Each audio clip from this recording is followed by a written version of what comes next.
Hi, I'm Coach Corey Wayne, and this is my video coaching newsletter. And the topic of today's newsletter is going to be the phone is for setting dates, not getting to know her.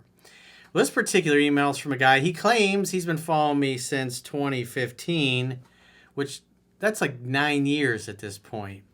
And so when I go through this email, you're gonna look at this and go, "Really, you been following this guy for 9 years?" So what's kind of funny is in the very beginning, he's like, changed my life. I'm following you since 2015. I really understand the fundamentals well, and I can always tell when I'm not following them.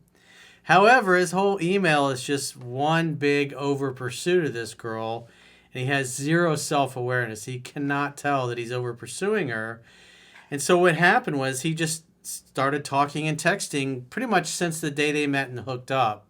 Then she went out of town for a few weeks, I think it was. Comes back and never can seem to find a time to get together with him. Yet he's talking and texting all the time with her. And then he's surprised that it's gone nowhere. And I think he's in like 10 days of no contact at this point. And he's scratching his head. He's like, "Oh, it's really confusing, coach." But I mean, this is a classic case of why the phone is for setting dates. Is what happened here at some point after they had hooked up that first time, the power flipped. And he just basically became another one of her fans. He treated her like a celebrity, always being available 24/7. "Oh, we're constantly talking and texting. I thought it was fine because she did 100% of it." It's like, you just met and you went out on one date. And then plus he's being a little robotic. If she's calling and texting all the time, instead of just inviting her over or hanging out, he's like, "I'll see you next week." And it's a great email to learn from what not to do. And plus this guy just has no self-awareness. He claims that he knows when he's not following the fundamentals, but I mean, he hasn't followed the fundamentals since he started with this girl, and he's been following me for 9 years. So I was like, bro, you got to do better. You got to really learn what's in the book and apply it, not just cherry pick stuff that's in videos. And so when you tell me you've been following for 9 years and you're making these basic, I mean, this is like 101. If you ever took college classes, you had like English 101, those kinds. It was like that basic class. This is like the basic baseline fundamentals and why you don't talk and text women all the time, especially when you just met them. It's unnecessary. Your job is just to create an opportunity for sex tap. Hang out, have fun, hook up, meet up for a date. That's it. And instead, he's trying to get to know her and crack jokes and stay in touch. And it looks pretty clear that somewhere along the line, like when she came back from her trip, she'd been hanging out with Chad Thundercock, and she really does like the attention that this guy gives her, but she jerks him around and blows him off because it's clear she doesn't respect him. Because he doesn't respect himself, nor does he respect his time. And if you don't respect yourself and you don't respect your time, then no one else will either, especially women. So he says, "Hey, coach, I've been following you since 2015, and you've changed my life. I've lost count of how many times I've read the book. But how many times have you applied it?" He says, I have a good understanding of the fundamentals and can admit when I'm not following them. Not from my experience in this email. So this situation is confusing to me a bit. I met a girl on a dating app a couple of months ago, and we hit it off immediately. The first date went amazing. I let her do most of the talking. I kept it playful, and we hooked up. She was attracted to how confident and straightforward I was, how well I listened, and how I made her feel understood, and she enjoyed the sex. After this,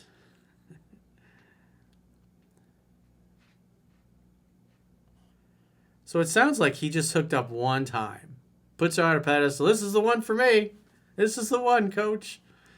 After this, we text every day, but she was doing 100% of the initiating. I know the phone is for setting dates, but I didn't see a huge issue in responding and bantering with her because it was her idea. The phone is for setting dates, not getting to know her. And so if she's reaching out, why aren't you like, "Hey, come over. What are you doing later? We should get together. I want to see you." But instead, he's like, "I'm going to set a date a week in the future," and then constantly be on the phone with her. What happens is it's boring. There's nothing mysterious. And if you're available 24/7, jumping through your butt and instantaneously responding to all of her texts because she initiated it, I mean, it's right out of the book. I did the same exact thing. I mean, you say you've read the book so many times you lost count, but These are the exact mistakes I made, and I learned the hard way that you can't behave this way. Make the date, get off the phone. If she's sending you memes, just like them back. But, I mean, this is just such an easy to avoid situation. Especially a guy's been following me 9 years. I'd never really give up information about myself and was only a sounding board for her talking about her day. Again, this is what you do in person, not over the phone. Because what happens is you just become her gay male girlfriend and her emotional tampon, which is exactly what you did. You're warned in the book not to do this, but you don't listen, thinking, oh, I've read the book more times than I count. It's like, the book's not going to help you if you do the opposite. He says, we set a date the following week, and it went about the same. Then she went to Greece for a month to visit her family after that.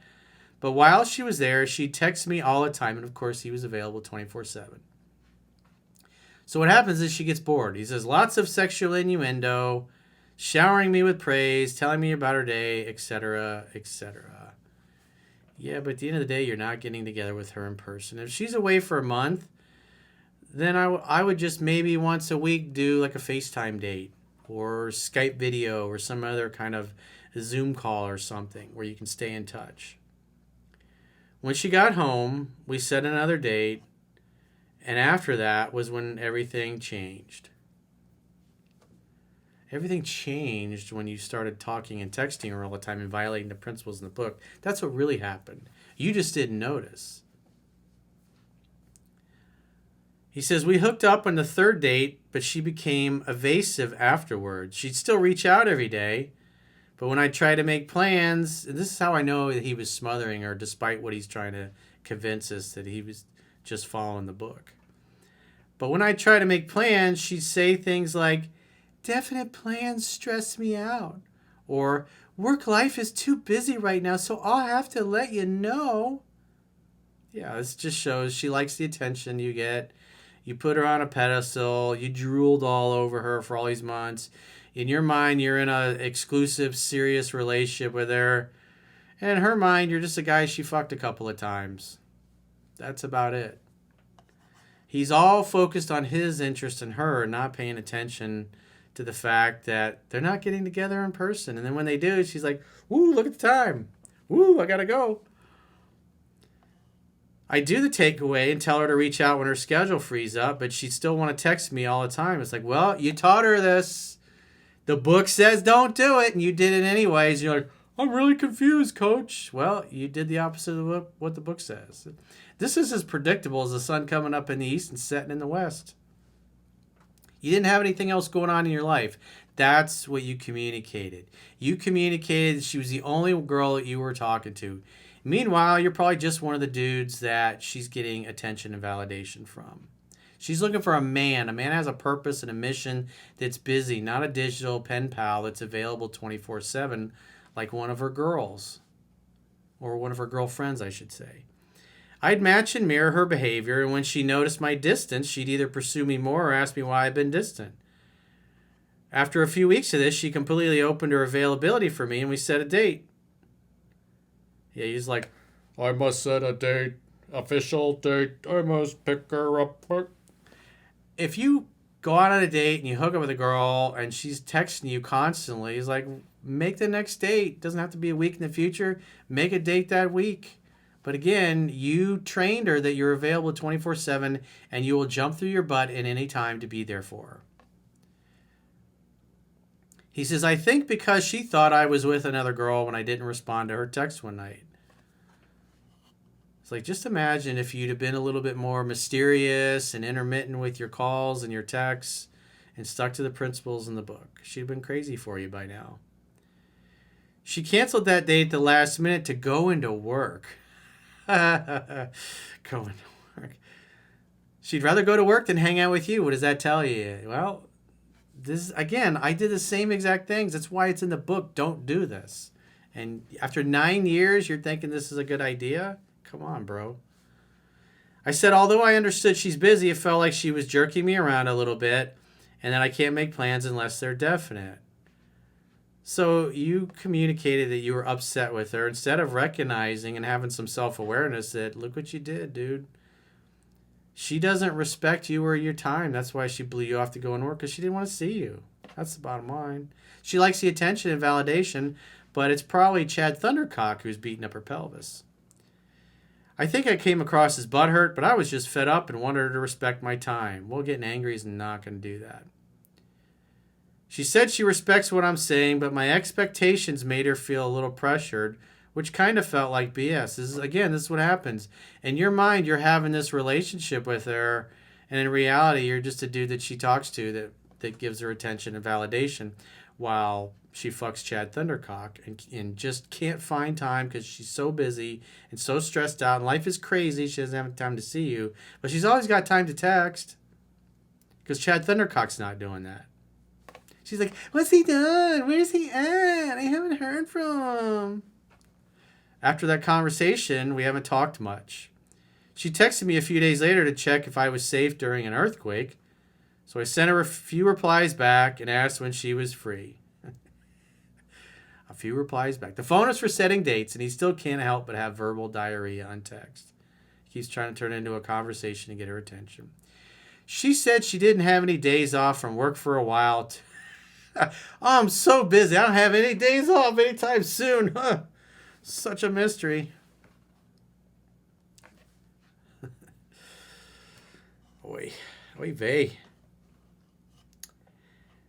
So he says, I replied, no problem. Let me know when you figure it out. Have a good weekend. Have a good weekend. We haven't spoken since, and it's been about 10 days of no contact. She still watches all my stories, but won't reach out. I have her account muted, so I haven't watched a single one of her stories. Yeah, at this point, when a girl cancels a date on you, you don't keep asking for dates. Again, 9 years you've been fucking following me. You claim to have read the book countless times, but you're like, oh, this doesn't apply to me, coach. She cancels a date, and you can't wait to try to schedule another one after she wasted your time. What you should have done was been nice, send a text reply here and back, say, hey, gotta run, talk to you later. Just be bored and be unavailable. Be bored of the conversation. And if you notice she's not putting much effort, so you shouldn't put much effort. And once she cancels a date like that to say, oh, I'd rather go to work than fuck you, that's not good. You don't say, oh, I can't wait to make a date with that again. So it's clear you're like a backup plan now, and she's got to be fucking somebody else. Again, you treated her like a girlfriend, and she just treated you like a guy she had fucked a couple of times. You got to pay attention to that, man. You cannot communicate that you're way more into her than she is into you. And when you're available 24/7, you're just like every other guy that doesn't get any attention from women. He says, how do we go from texting every single day for 2 months and even her talking about how much she wants to have sex with me to a day later wanting nothing to do with me? Again, you violated every principle in the book, dude. I mean, seriously. What do you think? It's like, coach, I know when I'm not following the fundamentals. Like, no, you don't. You don't have a clue. It went right over your head. The phone is for setting dates. That's why. You violated the principle from the beginning of the book, and you never stopped. You couldn't control yourself. You were drooling all over this girl. You put her on a pedestal, and she blew you off and went to fuck a guy that was actually mysterious and behaved more masculine than you did. So now you're just a backup plan. And what you do in this case, you should be following what's in 7 Principles, get an X back. You don't go meet her out. You don't go on a big grand gesture date. It's like she has to bring up getting together, and if she doesn't, then, again, you shouldn't be calling or texting this girl for any reason. But it's like she was using you for attention and validation while she was looking for a guy who actually acted like a man consistently. And then once she found one, that's why she's kind of disappeared. You're just a backup plan. And she knows she can blow you off, jerk you around, cancel dates, and you'll still be like, oh, oh, oh, oh, oh, oh, oh, oh, like a dove. Come on, man. The only thing I can think of is that texting too much killed the mystery. Yeah. Or I showed that I was perturbed by standing up for myself. It didn't matter at that point. Maybe another guy? Yeah, probably. Or is she just a Fruit Loop? It's like, I don't think it's a Fruit Loop because there's no weird behavior. She was really into you at first, and then you talked and texted her out of liking you. You violated the principles in the book, so it's your fault. Again, you're the guy that claims that You can always tell when you're not following the fundamentals, and it's like you haven't followed the fundamentals since you met this girl. So you shouldn't be surprised that it went sideways on you. Either way, I know no contact, focusing on my purpose, revisiting the book, and dating other women is the only answer. But did I completely screw up things here? Well, if you never hear from her again, yeah. I mean, she may reach out in the future, and if she does, don't bring up getting together or anything. Be nice, but make your text replies a little shorter. No enthusiasm, no emojis. It's like, how would you talk and text her if you were tired of fucking her and some other girl was rocking your world? You'd be nice. You'd be polite. You'd be respectful. But you'd be like, hey, I got to run. Talk to you later. And unless she brings up getting together, then you're not ever going to bring it up again. And if she does bring it up, you invite her over to make dinner at your place. Simple as that. But when you're bringing it up, she cancels a date on you. And then instead of ignoring that, you're trying to set another date. You're ignoring the fact that she disrespected you and your time. I mean, that's all on you, dude. 9 years and this is the best that you can do. Maybe, I don't know. It's like, maybe you're bullshitting me or yourself. Or you're trying to paint a picture, you know, like one of those guys, oh, coach, I've always been successful with women. Like, no, you haven't. Like, when you behave this way, you sound like a guy who just picked up the book yesterday. You don't sound like a guy who's been following me for 9 years. That's pretty bad. So you got some thinking and some studying and some reading to do and actually apply what's in the book, not the opposite. Just because you read the book a bunch of times doesn't make you immune from the consequences of not following the book. It's clear you were deluding yourself the whole way through it. So I would say the fact that she can't make time for you is that she's fucking somebody else. That's pretty clear. Or maybe the sex really sucked. You know, if she came back and you had sex one time and then she doesn't want to get back together and she's busy, she'd rather go to work than come over and fuck you, well, probably you suck in bed. Or maybe you weren't very good in bed, so you need to re-examine that. You got to get some practice. You got to get some experience. You got to know what you're doing. You got to understand a woman's anatomy and know how to get her off, dude. Got to do better. This whole email was just an absolute train wreck. It literally tells you in the very beginning of the book, don't do these things. Here's why. And then you write this long email you've been following for 9 years going, I don't understand why we're cold. Got to do better. So if you haven't already signed up for our members-only content, which we just launched a few weeks ago, if you're watching this video on YouTube, there are links in the description. You can follow us members-only content on YouTube. There's a link to follow us on Spotify. And if you'd like to follow us on my website, you get a 25% discount if you pay up front. Plus, you get the email analysis. So I'm doing 6 additional paid video newsletters per week. You get the email analysis on the website. Obviously, if you're subscribing on YouTube or Spotify, you just strictly get the videos. So we got 6 video newsletters. We've got the 3% Man study group with Caroline and the girls. We've got Mastering Yourself study group, which is going to launch this week. We'll have our first episode of that out. And then obviously we've got the Viewer Questions podcast with the girls. We have the whole film day instead of breaking them up into individual videos for each question because you guys have been requesting that for a long time. And plus we've got other videos that are exclusive members only type videos that we've done. We did one on Hamas and Israel. We spent a lot of time on that, put a lot of clips in there. Got really good feedback on that for those of you guys that are interested in that topic as well. So again, the links are right underneath this video on the website. If you're watching this on YouTube, it'll take you to my website or to sign up on YouTube or to sign up on Spotify for members only. If you'd like to book a coaching session with yours truly, go to understandingrelationships.com. Click the products tab at the top of your screen on any page and book a coaching session with yours truly. Until next time, I will talk to you soon.